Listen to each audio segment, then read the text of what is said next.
wait, in terms of a sleeper or further down the board, make my day. Tell me who the sleeper is. I think that's one of the more difficult questions to answer, because whose rankings are you using?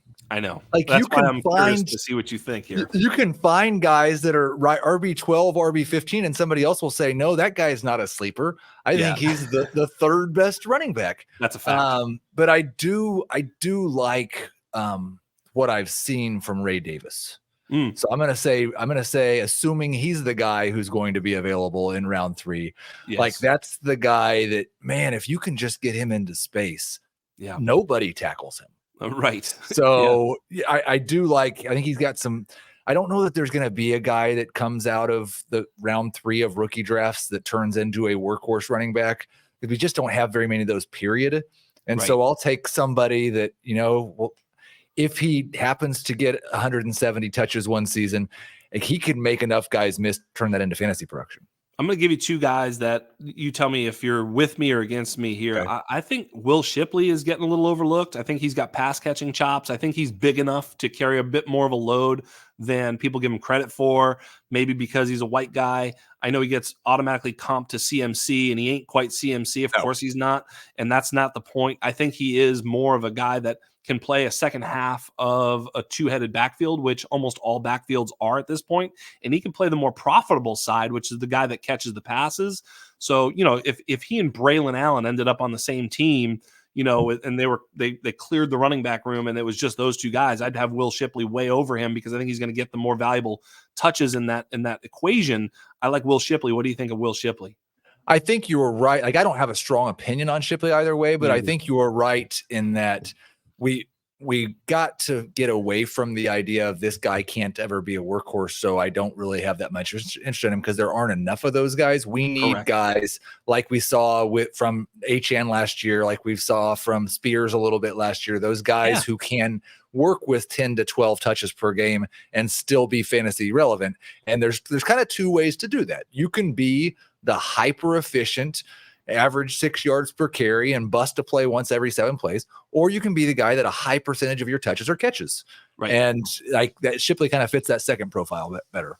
Yeah. And then my last guy, my guy, and I know he's a lot of people's guy now. I came out as my guy a long time ago. I'm not saying I called him. I'm not saying that. I'm just saying I'm not being influenced by the crowd is all I'm saying, is Kamani Vidal.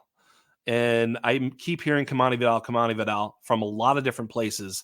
I wonder now if the NFL is one of those places that likes Kamani Vidal, or if this is going to be one of those Twitter things where it's like, we're all a bunch of idiots. But man, oh man, every time I see something about Kamani Vidal, it's just, I forget what it was. It was some sort of stats and analytic thing that it wasn't ESPN. It was this other thing. It was like they were trying to track with the GPS data who's the most sort of athletic running backs in this class. And Kamani Vidal was number 1 on their board. It wasn't their ranking. It was just that he, given the data, was the most athletic. And I was like, holy shit.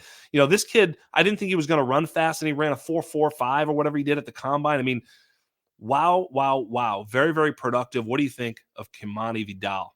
Yeah, I think you hit the nail on the head with the athleticism. The rare combination that he has, and it's something that I read in the RSP from Waldman, is that he's also a very smart runner. Like, I think that he was having in the opening paragraph talking about it all, he talks about how there's some similarities to DeAndre Swift, and we know how the fantasy community's fallen for him. But DeAndre Swift has some deficiencies that gets him taken off the field for guys like Blake Corum, right? Or guys like Kenneth Gainwell, even sometimes, or Jamal Williams. Like, it's just like, if the hole's 5 yards deep, or 5 yards wide, I want DeAndre Swift. If it's 1, I probably want somebody else to hit that hole. And I think that it's possible. Now, it's probably still a little bit of a long shot, but Vidal could be that guy who has that type of athleticism, but actually pairs it with decent vision and knowing how to run the football.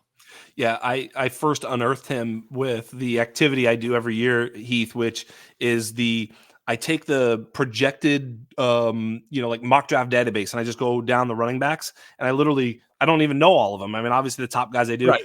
I literally put their name and then highlights into YouTube Literally, I do every back and whatever, Right. 40 of them. It takes me however long. What's that? You know, I mean, I just put it in and I just watch highlights of each back just to like, I don't even know some of them what they look like. You know what I mean? If they're, I don't know anything. And simultaneously, I pull up their college stats and I just do that. And that's how I 30,000 foot view introduce myself to these motherfuckers. And a lot of them I watch. I'm like, God, this is not an NFL back. I just move on. And Kamani Vidal was way down there. He was like a 6th round pick for mock draft database or whatever. I'm like, I almost didn't even look at some of these guys. I mean, it was so far down. I put in Vidal. I'm like, what the hell? This guy's unbelievable. I mean, he's such a technician in and out of the hole. He's so good. I got to tell you, man, go put on some film, watch him in specific games, watch him against the best level of competition. He's just a really, really skilled back. Thor Nystrom, you're going to have him on. Yes. Gave him a Jalen Warren comp. Okay. And I think Waldman did too. He said basically he's who we wish DeAndre Swift was. He's somewhere between Jalen Warren. He kind of made Jalen Warren his floor. And if we dream in a lab, Maurice Jones-Drew. So he has him in that sort of a spectrum. And gosh, if that dude gets 4th round draft capital, let's go. Oh yeah. That's fantastic. Love it.